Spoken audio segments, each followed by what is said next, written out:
रात के लगभग 12 बज रहे थे और बस स्टैंड पर सिर्फ एक ही बोर्ड चमक रहा था, लास्ट बस, रूट 307। हवा में एक अजीब सी खामोशी थी, जैसे शहर ने सांस लेना धीरे कर दिया हो। लोग कम थे, पर जो थे उनके चेहरों पर एक अलग सी थकान और बेचैनी थी। ये वो बस थी जो रात की आखिरी बस कहलाती थी, जिसमें सिर्फ मजबूर लोग ही चढ़ते हैं। ड्राइवर का नाम था राघव, 45 साल का, शांत और कम बोलने वाला आदमी, जो हर रात ये लास्ट बस चलाता था। उसके लिए ये सिर्फ एक ड्यूटी थी। बस में टोटल 7 पैसेंजर थे, सब अलग अलग कहानियों के साथ थे। सबसे आगे वाली सीट पर बैठी थी अंजलि, 22 साल की एक लड़की, आंखों में आंसू, हाथ में एक पुरानी डायरी। वो बार बार पीछे मुड़कर देख रही थी, जैसे कोई उसका पीछा कर रहा हो। उसके पीछे एक बुजुर्ग आदमी, श्यामलाल, जो पूरे रास्ते अपने हाथों में एक मोतियों की माला लेके कुछ मंत्र जैसा गुनगुना रहा था। मिडिल सीट पर रोहित और नेहा, एक न्यूली मैरिड कपल, जो अपनी पहली लड़ाई के बाद घर लौट रहे थे। लास्ट सीट पर बैठा था समीर, एक कॉलेज स्टूडेंट, ईयरफोन्स लगा के भी अनईजी फील कर रहा था। और सबसे लास्ट में एक औरत, काली साड़ी, चेहरा आधा दुपट्टे से ढका हुआ। टिकट चेकर ने जब उससे पूछा, मैडम कहाँ तक जाना है, तो उसने बस इतना कहा, जहां तक ये बस जाती है। बस जैसे ही चलनी शुरू हुई, अंदर एक अजीब सी खामोशी छा गई। सिर्फ इंजन की आवाज और किसी के सांस लेने की हल्की सी घबराहट। पहले 10 मिनट सब कुछ नॉर्मल था, पर फिर अचानक समीर ने नोटिस किया कि बस के लास्ट मिरर में रिफ्लेक्शन ज्यादा लोगों का है, जबकि बस में सिर्फ 7 ही पैसेंजर थे। उसने ध्यान हटा दिया, सोच के कि थकान की वजह से शायद ऐसा हो रहा है। पर तभी अंजलि की डायरी खुलकर नीचे गिर गई।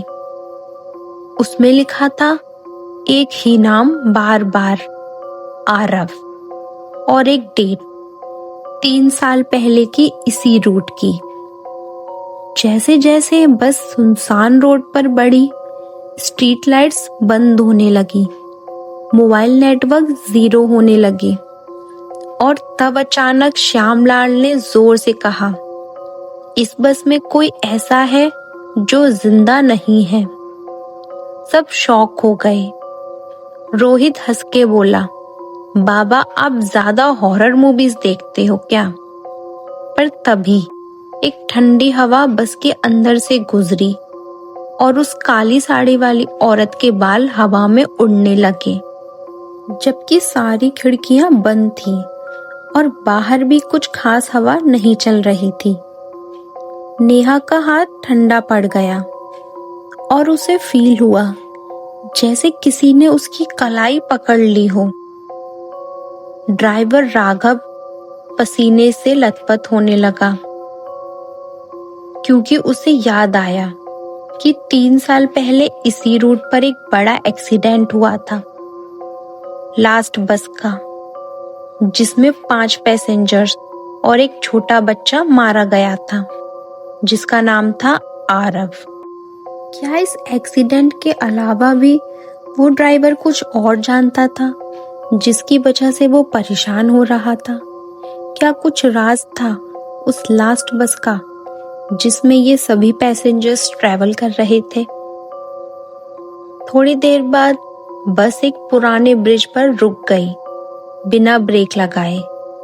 इंजन बंद हो गया, लाइट्स ऑफ हो गई, और तब वो औरत खड़ी हुई, दुपट्टा हटाया और उसका चेहरा देखकर अंजलि चीख पड़ी, क्योंकि वो औरत उसकी माँ थी, पर 3 साल पहले मर चुकी थी। सच ये था कि अंजलि उस एक्सीडेंट की सर्वाइवर थी और आरब उसका छोटा भाई था, जो बस के नीचे दबकर मर गया था। उस रात से अंजलि हर रात खुद को दोषी मानती रही और उसकी माँ का साया उस बस में रह गया। उन सब पैसेंजर्स में से हर कोई किसी न किसी तरह से उस एक्सीडेंट से जुड़ा हुआ था। ड्राइवर राघव वही ड्राइवर था।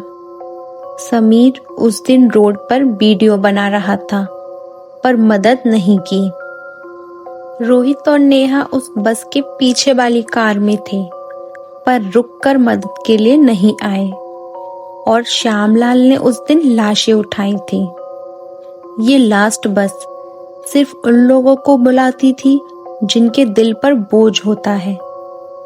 काली साड़ी वाली औरत ने बस इतना कहा, सोच का बोझ उठा लो, वरना हर रात सबको इसी बस में वापस आना पड़ेगा। और ऐसा कहकर वो औरत गायब हो गई।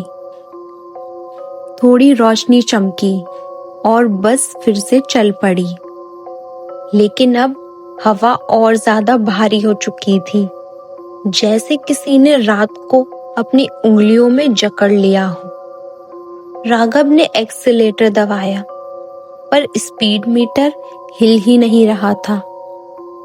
रोड दिख रही थी, पर जैसे खत्म ही नहीं हो रही हो। समीर ने फोन उठाया तो स्क्रीन पर सिर्फ एक ही वीडियो ओपन हो रही थी, 3 साल पुरानी एक्सीडेंट क्लिप। वही बस, वही ब्रिज और बैकग्राउंड में एक औरत की चीख, जो बार बार एक ही नाम चिल्ला रही थी, आरव आरव। समीर के हाथ कांपने लगे, क्योंकि उसने ये वीडियो कभी अपलोड नहीं किया, पर फिर भी व्यूज मिलियंस में थे। कमेंट्स में लोग लिख रहे थे, तुमने मदद क्यों नहीं की। नेहा को अचानक उल्टी जैसा फील हुआ और उसे याद आया कि उस रात उसने कार की विंडो से एक छोटे बच्चे को हाथ हिलाते देखा था, पर रोहित ने कहा था इग्नोर करो, लेट हो रहे हैं। रोहित का चेहरा पीला पड़ गया, क्योंकि पहली बार उसे महसूस हुआ कि उसकी शादी के बाद की हर लड़ाई, हर नाइटमेयर इसी गिल्ट की वजह से थी। श्यामलाल जोर जोर से मंत्र पढ़ने लगा, पर उसकी आवाज कांप रही थी, क्योंकि वो जानता था कि कुछ आत्माएं शांत नहीं होती जब तक सच सामने ना आ जाए। बस के फ्लोर पर पानी टपकने लगा, जैसे बारिश हो रही हो, पर बाहर आसमान बिल्कुल साफ था। वो पानी धीरे धीरे लाल रंग में बदलने लगा और अंजलि ने नोटिस किया कि उस पानी में आरब के छोटे छोटे पैरों के निशान बन रहे हैं, जो उसकी सीट तक आ रहे थे। अचानक बस के स्पीकर से एक बच्चे की हल्की सी हंसी सुनाई दी, एक मासूम हंसी जो सीधा दिल चीर जाए। और फिर एक आवाज, दीदी तुमने मुझे छोड़ क्यों दिया। अंजलि फूट फूट कर रोने लगी और उसने सबके सामने सच बोला कि उस रात वो और आरब लड़ाई करके घर से निकले थे। वो गुस्से में थी, उसने भाई का हाथ छोड़ दिया, सिर्फ 1 सेकंड के लिए, और वही 1 सेकंड उसकी जिंदगी भर का बोझ बन गया। तब काली साड़ी वाली औरत ने अपना हाथ अंजलि के सर पर रखा और पूरी बस का टेम्परेचर एकदम नॉर्मल हो गया, जैसे किसी ने रात को सांस लेने की इजाजत दे दी हो। राघव ने ब्रेक मारा और बस फिर से उसी ब्रिज पर आकर रुकी जहां एक्सीडेंट हुआ था, लेकिन इस बार ब्रिज बिल्कुल सही था। कोई टूटा हुआ हिस्सा नहीं, बस रोड के बीच एक छोटा सा स्कूल बैग पड़ा, वही बैग जो आरब का था अंजलि नीचे उतरी, बैग उठाया और पहली बार बिना डरे ब्रिज के बीच खड़ी हुई। काली साड़ी वाली औरत धीरे धीरे धुंध में बदलने लगी और उसकी आवाज आई, बच्चे को भूलने से आत्मा नहीं जाती, सच स्वीकार करने से जाती है। एक एक करके बाकी पैसेंजर्स ने भी अपनी गलती मान ली। समीर ने कसम खाई कि वो सच को दुनिया के सामने लाएगा। रोहित और नेहा ने एक दूसरे का हाथ पकड़ा और बिना बोले माफी मांग ली। श्यामलाल ने अपनी माला वापस जेब में रख दी, जैसे कोई बोझ उतार दिया हो। और जैसे ही सबने आंखें बंद की, बस के इंजन की आवाज वापस आई, लाइट्स जल उठी और जब आंखें खुली तो सुबह हो चुकी थी।